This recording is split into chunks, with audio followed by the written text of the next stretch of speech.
2.2 first today. And like I said, we're actually going to try and get to 2.3 today as well. They're shorter sections. So I'm going to try and cover both. So we've got a little bit more time to practice and get ready for that quiz Wednesday. So let me pull up the 2.2 notes.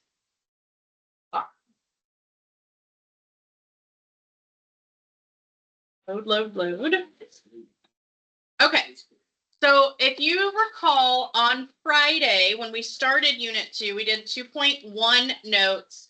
We talked about inductive reasoning and conjectures a little bit. So just going to recap a little bit. So some of this should look familiar because we started talking about this on Friday. Okay, a conjecture is kind of like an educated guess. You are using inductive reasoning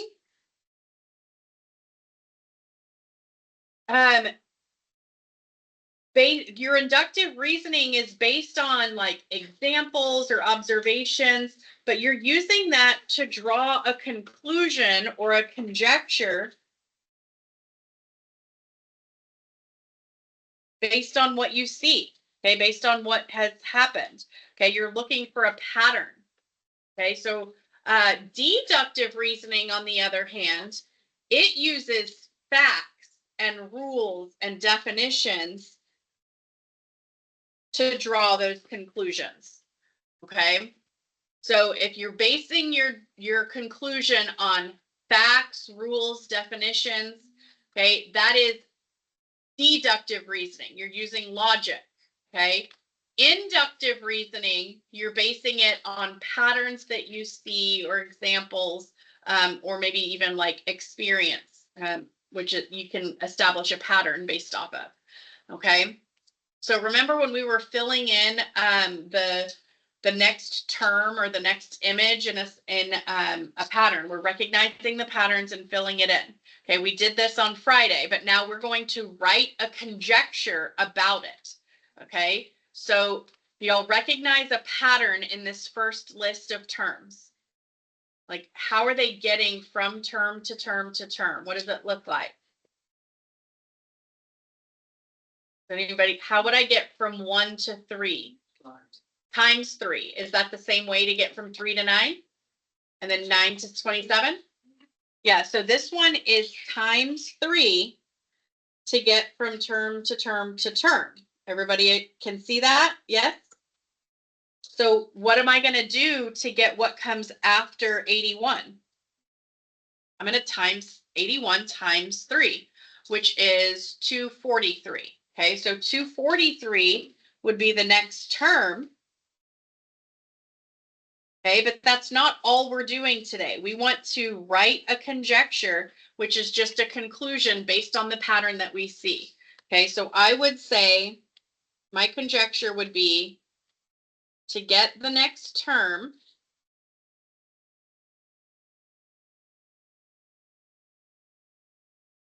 multiply the previous term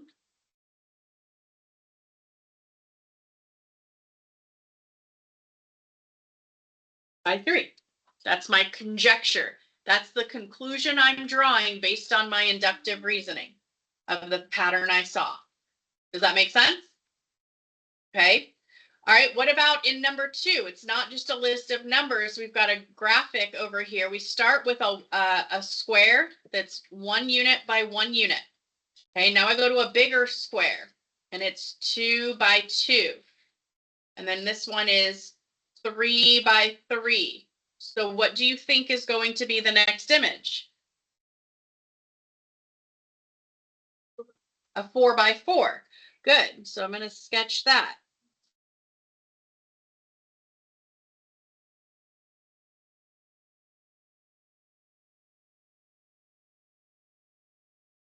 Okay, and my conjecture, my conclusion that I'm drawing from this pattern that I see is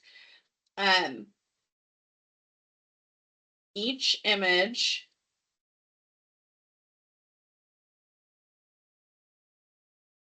increases the dimensions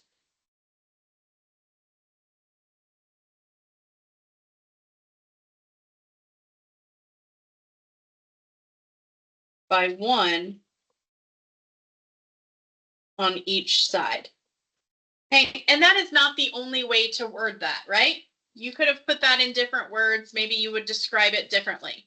Okay, but essentially I'm increasing each side by 1 unit.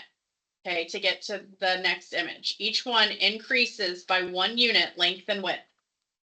Does that make sense? Okay, so these are conjectures that we're drawing conclusions based on our inductive reasoning. Okay, now 1, 10, 100, 1,000, what's happening here?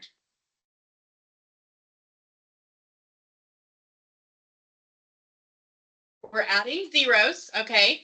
How do we add a 0 to the end of a term? What mathematical operation is happening? Times 10, good. So times 10, times 10, times 10.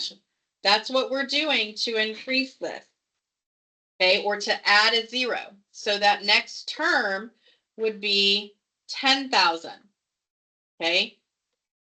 If you wrote it, or if you weren't listening to me and you would have just thought, oh, just add a 0, add a 0. Technically, that's correct also. That could have been your conclusion that you came to, okay? But I'm going to write it as, and you can start with this to get the next term, or you can just assume, know that that's going to be there. So we're going to multiply the previous term by 10. Or you may have put add a 0 to get to the next term, something like that. Your wording can be slightly different than mine. That's okay. Okay, what about in this one? This one looks a little different. We had one kind of like this last Friday, I think in your assignment, in your practice, where it alternated from negative to positive, negative, positive. So what do we think this next one's going to be? Definitely negative, because it's going back and forth, negative, positive, negative, positive. And what are the numbers changing by? Yeah, they're doubling, aren't they? Okay, 5 times 2 is 10, times 2 is 20, times 2 is 40. So what's this going to be? Doubling it, 80. Okay, so, but we said it's got to be negative. So the reason it's changing signs is because we're multiplying not just by 2, but by -2. Okay, every time you multiply by a negative, you change the sign. A negative times a negative comes out positive. But then a positive times a negative goes back to negative. You'll see that? So this one, you could say your conjecture is, the conclusion that you draw is that to get from one term to the next, you multiply by -2. Or you don't have to write the word negative. You may have just put a negative sign. Yes. Okay, now these next ones, we're not continuing the pattern. They just want us to fill in the blank to make this conjecture true. What would make this conjecture true? Okay, so it says 2 odd numbers multiplied together, the product will be blank. Okay, and they're referring to odd or even. Okay, so if you don't know off the top of your head what this should be, you're going to use inductive reasoning and do some examples and try to figure out if there's a pattern. So 2 odd numbers multiplied. So tell me some odd numbers. Okay, -3, that's odd. What's another odd number?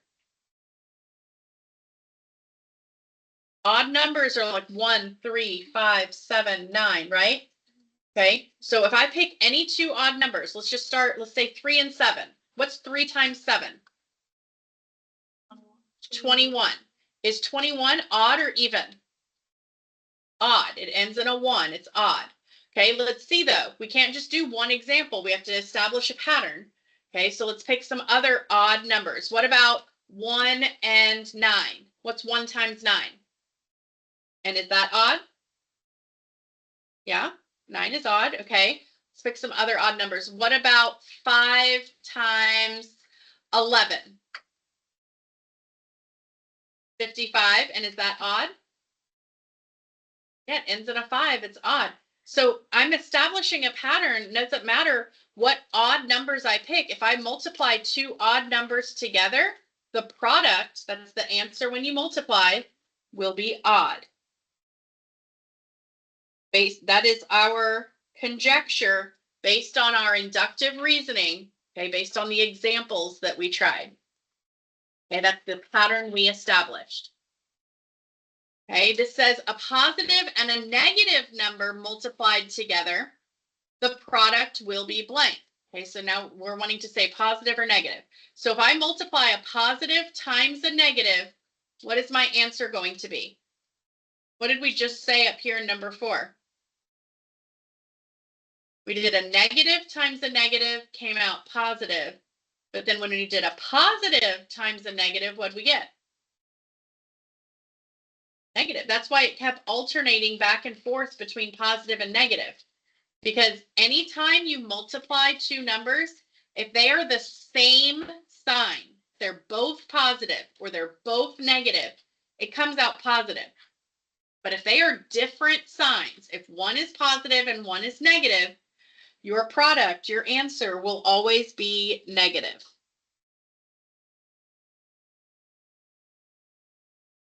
Okay. You feel all right about what a conjecture is, writing a conjecture? Okay, let's flip it over. Okay, so on the back, we're going to focus on counterexamples. Okay, so that's a new term. A counterexample is an example that shows that your conjecture is false. So not all conjectures are true. Okay, maybe we think it's true based on the pattern we saw, but then maybe it could not be true in some instances. Okay, so when that's the case, when there's an instance that the conjecture is false, okay, that is the counterexample. Okay, now if there is even one situation, one instance in which the conjecture is not true, then it is false. You can only say a conjecture is true if it's true 100% of the time. So if there's one thing you can think of or one time you can think of when it wouldn't be true, then you have to say it's false. Okay. Now, when we talk about statements, and we'll get into more of this later after lunch in the next unit, but we have these expressions that have if-then statements. They're conditional statements. That's what we're going to look at in the next section. But they have two parts. What follows the if, okay, that's your hypothesis, okay? And if your hypothesis is true, and then the conclusion, that's what follows the then, okay? And the conclusion can be false, okay? In even one situation, then the whole statement is false. That's what I'm trying to tell you, okay? So the hypothesis is the if part. The conclusion is the then. It comes after then. So in these examples, if I go to bed late, then I am tired. Now, that might be true the majority of the time, but is it always true? Has there ever been a time where you went to bed late and then you weren't tired? If there's one instance that happened, then you would have to say this is false because it's not 100% true 100% of the time. Do you follow? Okay, what about this one? If I am driving, then I am going home. Can that be true?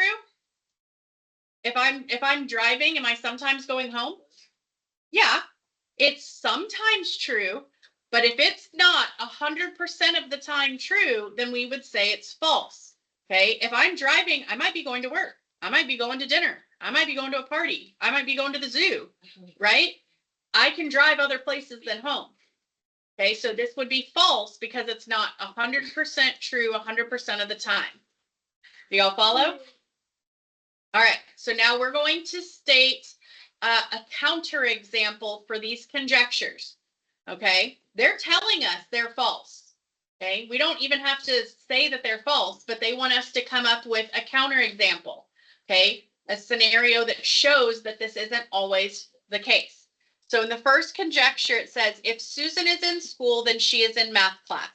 So again, if Susan is in school is the hypothesis, then she is in math class is the conclusion.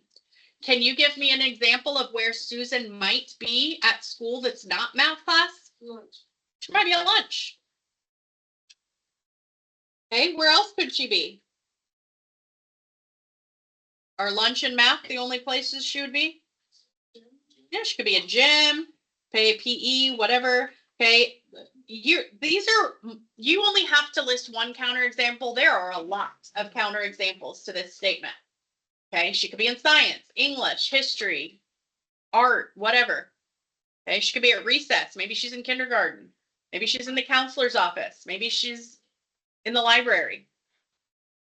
Tons of counterexamples here. Okay, number 12 says, if you were born in New York, okay, so that's the hypothesis, then you live in New York. That's the conclusion. That might be true. Maybe people born there do stay there and live there forever. But is that always true? What might happen? You can move.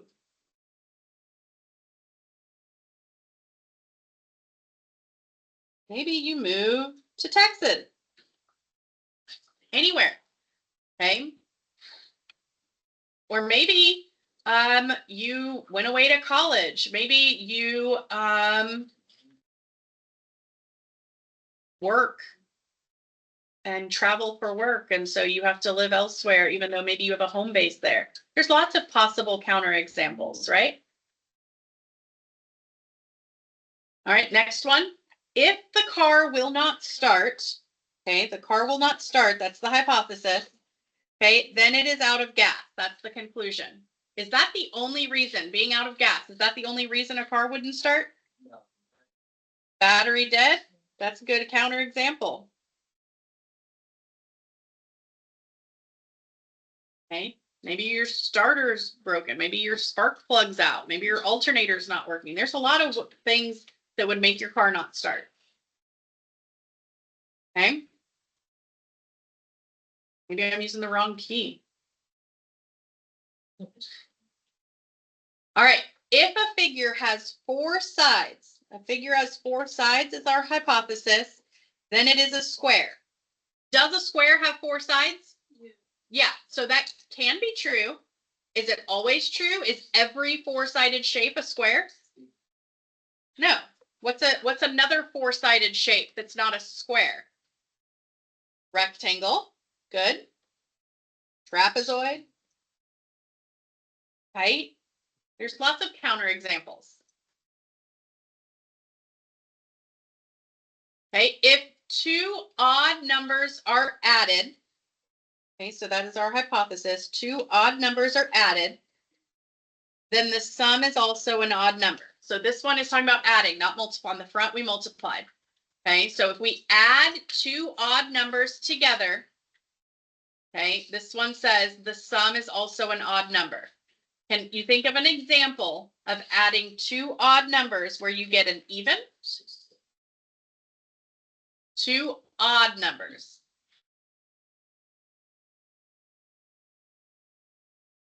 Anybody? Tell me an odd number. 3 and 5? What is 3 plus 5? Is 8 odd? No. So that's a counterexample. I just proved that that's wrong. I added 2 odd numbers and got it even. All right. I think this is the last one on here. Okay. Now this one is saying for all values of A, for all numbers of A, is 2A plus 5 less than 17? Okay. They're saying 2A plus 5 will always be less than 17. So can somebody think of a number that I could plug in for A that when I multiply by 2 and add 5, it's greater than 17? What? Say again? Yeah, so what could I plug in for A? What number could I put here in parentheses that would make this not true?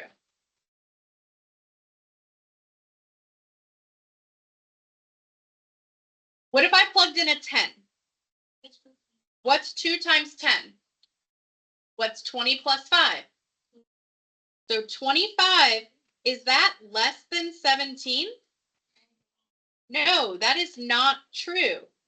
Okay, 25 is greater than 17. So 10 would be my counterexample. All right, y'all enjoy lunch. And when we come back, we're going to look at the next section.